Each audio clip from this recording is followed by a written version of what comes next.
so true. Our courage will pull us through. You teach me and I'll teach you. Pokemon, gotta catch 'em all, gotta catch 'em all, Pokemon. What's going on YouTube? This is Necrostevo and you're watching one of my narrated Wi-Fi battle videos. I saw that a lot of you guys, well not a lot, I have some new subs from my Pokemon Pit beta or Pokemon Pit director upload last week. So thank you all for subscribing. Today's match is a mono bug match that I had against Nox. I was testing out my gym leader bug team. That was one of the few types left out of the ones that I was picking out of, and I like bug types, so when I was younger I wanted to be an entomologist when I grew up, and now I grew up and I'm not an entomologist. But I started off with Butterfree. It has a focus sash, and this is my compound eye set, not my Quiver Dance tinted lens set. I have two different Butterfree. So I just wanted to put something to sleep, and of course she's faster than me because it's probably an offensive Nidoking, and this is more of a max HP, max speed Butterfree, but I Whirlwind her out just in case she wanted to switch, or if she didn't want to switch, then that would force the sleep turns to reset. I decided to stay in here and paralyze the Grand Bull, thinking, what's the worst it can do to me? I didn't really know what to expect from it. Even Fire Fang wouldn't knock me out.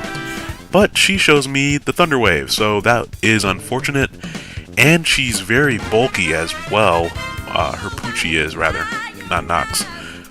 But that was also unexpected, but I guess I don't know, I should have seen that coming with the Thunder Wave, that it was more of a supporting set. Now I did want to keep my focus sash intact, so now is a good time to switch out, hoping that she gets paralyzed, but she doesn't, and in fact she reveals the heal bell, which sucks because now her Nidoking is awake, and my Sturdy is broken from the entry hazards, so I really need to get rid of these entry hazards. Mono Bug's biggest issue, even with the wild card that resists entry hazards, or a spinner that can get rid of them, is fighting against Stealth Rocks. Of course, bug types are weak to Stealth Rocks, and then so many of them are quad weak to Stealth Rocks. So here I'm just going to put mine up and spin hers away. Unfortunately, I kind of have to let her baton pass into Tyrant, which is her Nidoking with a nasty plot boost from Togekiss. And I really just wanted to put up some more entry hazards on the field because I'm going to need every single bit of extra damage I can get. And I knew the Fire Blast was coming, and nothing on my team wants to take a +2 Fire Blast, not even my Rhyperior, which is my one wild card on the team.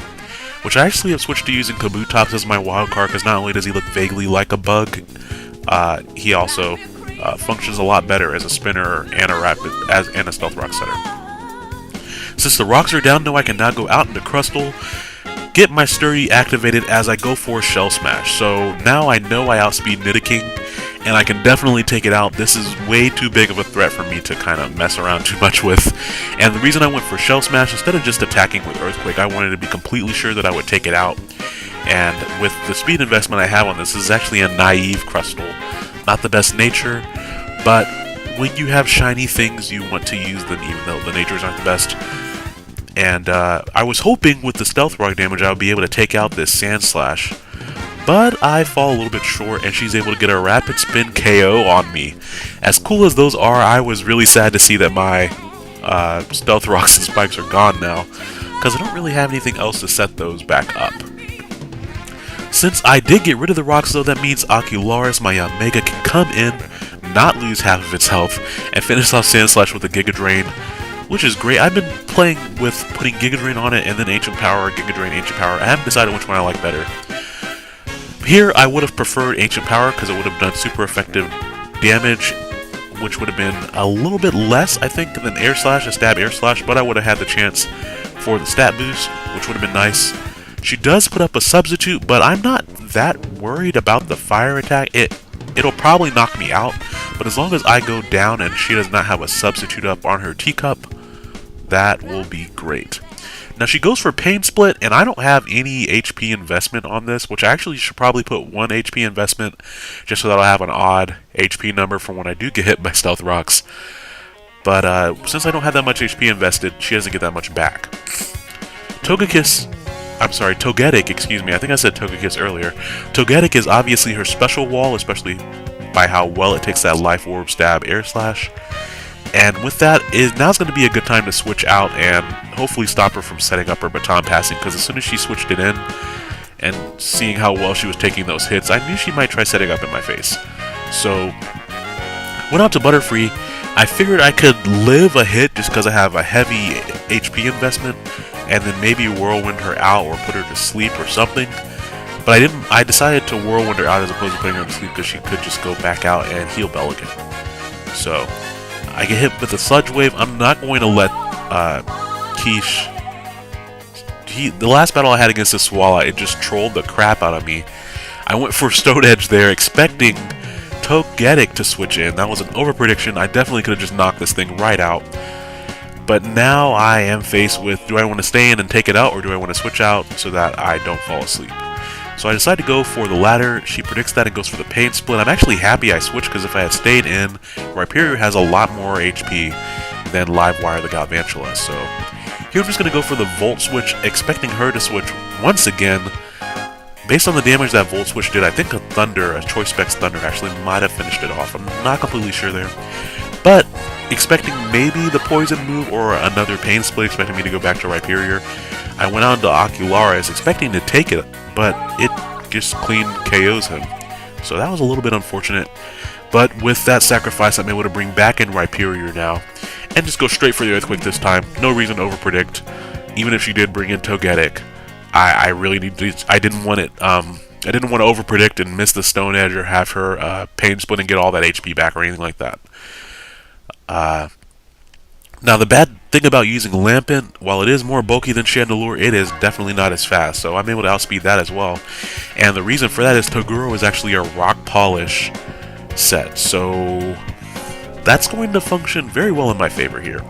Now she brings out Granbull just to get the Intimidate off. And once again, we kind of see just how bulky Granbull is, because he lives that after the -1. She goes for the Body Slam, probably fishing for the Paralysis.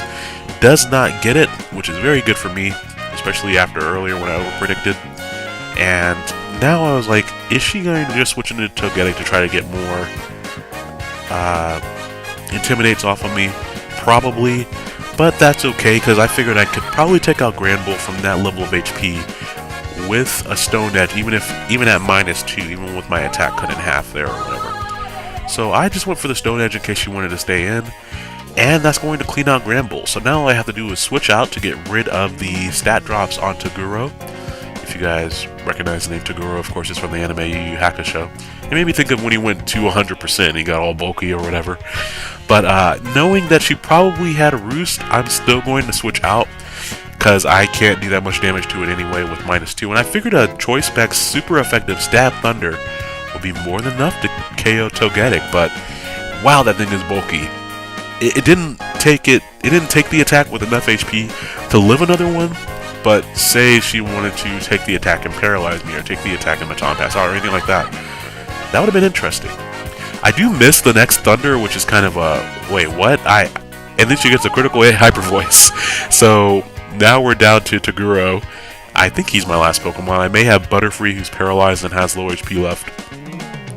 But I'm just going to go straight for the Stone Edge. Hope that I hit, because if I miss a Compound-ized Thunder, who knows what else I'll miss. But with that, that's going to be the end of that match. So thanks a lot, Nox. Thanks for helping me test out a different combination of my bug team there. I think I have 2 Butterfrees, I have 2 Crustals, I have 3 or 4 Fortress, I only have 1 Galvantula, and I only have 1 Yanmega, and I have 2 Rhyperior. So it's interesting to mix and match sets. Hope you guys enjoyed today's upload. Of course, be on the lookout for my upload on Wednesday on the Snowpoint Temple channel. And then on Friday, I will have another upload for you guys. And if I can just gather the time from the corners of my room into a ball and just spend it, I would like to make a special video for you guys this week. I started working on it before, but I got really busy with some pro bono work and applying on jobs and all that good stuff. But all that aside, hopefully that'll be out. Hopefully we'll get some new information about Pokemon X and Y, because it has been a little while and I would love some new stuff. So, hope you guys have a great rest of the week, and I will talk to you guys later. Bye now.